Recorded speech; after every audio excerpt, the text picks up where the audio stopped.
এখন নতুন আরেকটা পর্ব এসে হাজির হয়েছে। আর এইদিকে আবার তৈরি করে দুটো নতুন জিনিস, একটা হচ্ছে কোটা বিরোধী একটা রায়ের মধ্য দিয়ে উস্কানি দিয়ে মাঠে নামিয়ে দেওয়া হলো, আর একটা হলো প্রত্যয় স্কিমে জোর করে ঢুকিয়ে দেওয়ার ব্যবস্থা করে শিক্ষক সমাজকে বিক্ষুব্ধ করা হলো। এগুলো হচ্ছে শ্রেণী লাভের ব্যাপার, ক্লাস স্ট্রাগল যাকে বলে রাজনৈতিক ভাষায়। এদের সঙ্গে সরকার বসে যদি এদেরকে কিছুটা ছাড় দেয়, এই আন্দোলন কিন্তু থেমে যাবে।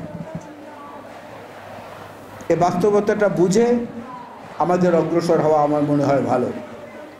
আজকে যে শিক্ষকদের প্রত্যয় স্কিম বিরোধী আন্দোলন চলছে, আজকে যে শিক্ষার্থীদের কোটা প্রথা বিরোধী আন্দোলন চলছে, অত্যন্ত সুচিন্তিতভাবে এই জিনিসগুলোকে পর্যবেক্ষণ করে তারপরেই আমাদের এই ব্যাপারে সিদ্ধান্ত নেওয়া উচিত বলে আমি মনে করি।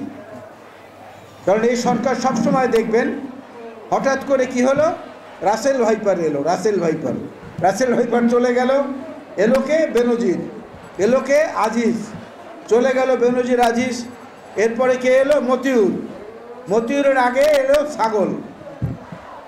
এই সরকার এত অথর্ব এবং এত দুর্নীতিপরায়ণ এবং এত অযোগ্য সরকার যে তারা সবাই মিলে যেটা পারেনি একটা ছাগলে সেই কাণ্ড করে দেখিয়ে দিয়েছে। ছাগলে চোরদের চেহারার মুখোশ উন্মোচন করে দিয়েছে। সেই মতিউর রহমানের 2 বউয়ের খবর পাওয়া গেছে, 2 সন্তানের 2 পরিবারের খবর পাওয়া গেছে। গতকালকে থেকে আবার সংবাদ মাধ্যমে সাহসী কর্মীদের লেখার কারণে আমরা দেখছি তার একটা পরকীয়া প্রেমিকাও আছে, তার নামে অনেক সম্পত্তি আছে। গেল সেটা কয়েকদিন ধরে আলোচনা, তারপরে আবার আসলো কে, ফয়সাল, এনবিআর এর ফয়সাল। তার সম্পর্কে আমরা জানলাম তার কি আছে। ফয়সাল যেতে না যেতেই আবার আরেকজন এলো, তার নাম কি, শামসুদ্দোহা, একসময় পুলিশের অতিরিক্ত আইজিপি ছিল এবং অন্য কি একটা আরও দায়িত্ব পালন করেছেন। হ্যাঁ, তার সম্পর্কে আমরা জানলাম। সেইটা চলে গেল। সরকার তো তার ক্ষমতা টিকিয়ে রাখার জন্য নানান খেলা খেলছেন। ওবায়দুল কাদের সাহেব প্রতিদিন খেলতে, বৃষ্টিতে খেলবেন, রোদে খেলবেন, তিনি খেলেই যাচ্ছেন এবং তারা জনগণের বিরুদ্ধে সব ধরনের ষড়যন্ত্র করে যাচ্ছে।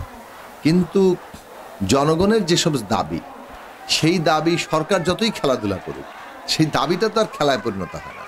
আমরা গণতন্ত্রের দাবি করছি, সরকার খেলছে, তাই বলে গণতন্ত্রের দাবি কি খেলায় পরিণত হচ্ছে? আমি ভোটের দাবি করছি, সরকার খেলছে, তাই বলে ভোটের দাবি তো খেলাধুলায় পরিণত হচ্ছে না। ফলে জনগণের যে রুটি রুজির দাবি, তার বেতনের দাবি, তার কর্মসংস্থানের দাবি, তার বৈষম্যমুক্ত একটা পরিবেশের দাবি, এই দাবিগুলো ন্যায্য দাবি। এই দাবি নিয়ে যে লড়াই হোক, সেই লড়াইগুলোকে আমাদের অবশ্যই সমর্থন করতে হবে। শুধু সমর্থন না, এটাকে শক্তিশালী করতে হবে এবং এইসব নানান আন্দোলনের একটা মিথস্ক্রিয়ার মধ্য দিয়েই বড় গণ আন্দোলন, গণজাগরণ, গণ অভ্যুত্থান তৈরি হয়।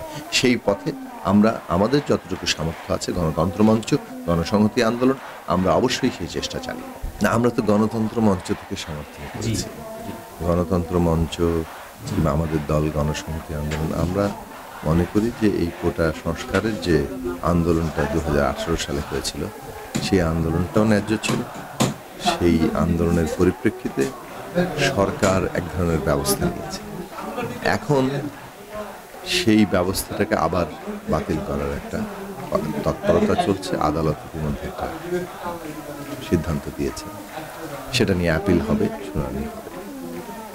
এইখানে সরকারের যে অভিসন্ধি, তাদের যে দুরভিসন্ধি, দেখুন কোটা সংস্কার একটা নির্দিষ্ট ইস্যু ভিত্তিক আন্দোলন। এখানে আজকে সরকারি চাকরিতে যে কোটা ব্যবস্থা আছে, সেটা বৈষম্যমূলক, সেটা মেধার ভিত্তিতে যে সুযোগের সমতা সৃষ্টি, সেই ক্ষেত্রে একটা প্রতিবন্ধকতা হিসেবে হাজির হচ্ছে। কিন্তু সংস্কারের দাবিটা এই কারণেই যে কোটা ব্যবস্থা পুরোপুরি তুলে দেওয়ার দাবিটা ছাত্ররাও করেনি। ছাত্ররা বলেছে যে সংস্কার করতে হবে, যৌক্তিক করতে হবে, ন্যায়সঙ্গত করতে হবে। তো এই আন্দোলন 2018 সালেও যৌক্তিক ছিল, এখনও যৌক্তিক, যখন এটা আবার এই কোটা ব্যবস্থা বহালের চেষ্টা করা হচ্ছে এবং আগের কায়দাই বহালের চেষ্টা করা হচ্ছে। কাজে এই ছাত্ররা এই বিষয়ে আন্দোলন করছে, সেই আন্দোলন একটা যৌক্তিক ন্যায্য আন্দোলন। আমরা সেই আন্দোলনকে সমর্থন করি। যেমনটা শিক্ষকদের এখন যে তাদের নতুন পেনশন স্কিম সংক্রান্ত যে সরকারের যে ব্যবস্থা, সেটাও বৈষম্যমূলক, সেটার বিরুদ্ধে তারা আন্দোলন করছেন, তাদের আন্দোলনকে সমর্থন করি। যে কোনো গণতান্ত্রিক ন্যায়সঙ্গত আন্দোলনের সাথে আমরা গণতন্ত্র মঞ্চ আমরা আছি এবং আমরা সেটাকে থাকব। সব আন্দোলন গিয়ে এক দাবিতে নাও পৌঁছতে পারে, কিন্তু সবগুলো আন্দোলনের মধ্যে দিয়ে যে গণতান্ত্রিক আকাঙ্ক্ষাটা তৈরি হয় সেটা গণতান্ত্রিক ব্যবস্থা প্রতিষ্ঠার আন্দোলনের সাথে যুক্ত হতে বাধ্য। সেই দিক থেকে সমাজের সবগুলো আন্দোলনের যে আকাঙ্ক্ষা, সমাজের সবগুলো আন্দোলনের মধ্যে যে মূল প্রশ্নটা উঠছে যে গণতান্ত্রিক ব্যবস্থা তৈরি করতে হবে, গণতান্ত্রিক ব্যবস্থায় যেভাবে মানুষের দাবি দেওয়া উত্থাপিত হয় সেগুলো নিয়ে আলাপ আলোচনা হয় এবং সরকারের দিক থেকে জনদাবি মানার একটা জায়গা থাকে, জবাবদিহিতা থাকে, সেইটা আজকে অনুপস্থিত হয়ে পড়েছে। এবং দেখা যাচ্ছে যে একটা আন্দোলনের পরিপ্রেক্ষিতে যখন একটা দাবি মেনে নেওয়া হলো সেটাও আবার এখন দেখো ঘুরিয়ে দেওয়া হচ্ছে। তার মানে হচ্ছে যে এখানে সম্পূর্ণভাবে এই ফ্যাসিস্ট ব্যবস্থা মানুষের সব ধরনের কণ্ঠরোধ করারই একটা ব্যাপার। কোটা সংস্কার আন্দোলনের ফলে যে দাবি আদায় হয়েছিল, এই ফ্যাসিস্ট ব্যবস্থা আবার আন্দোলনের ফলে আদায় হওয়া একটা দাবিকে আবার বাতিল করে দিয়ে সেটাকে পুরনো অবস্থাটা বহাল করতে চাইছে। এইটা বাংলাদেশের রাষ্ট্রটাকে একটা জায়গায় চিহ্নিত করে।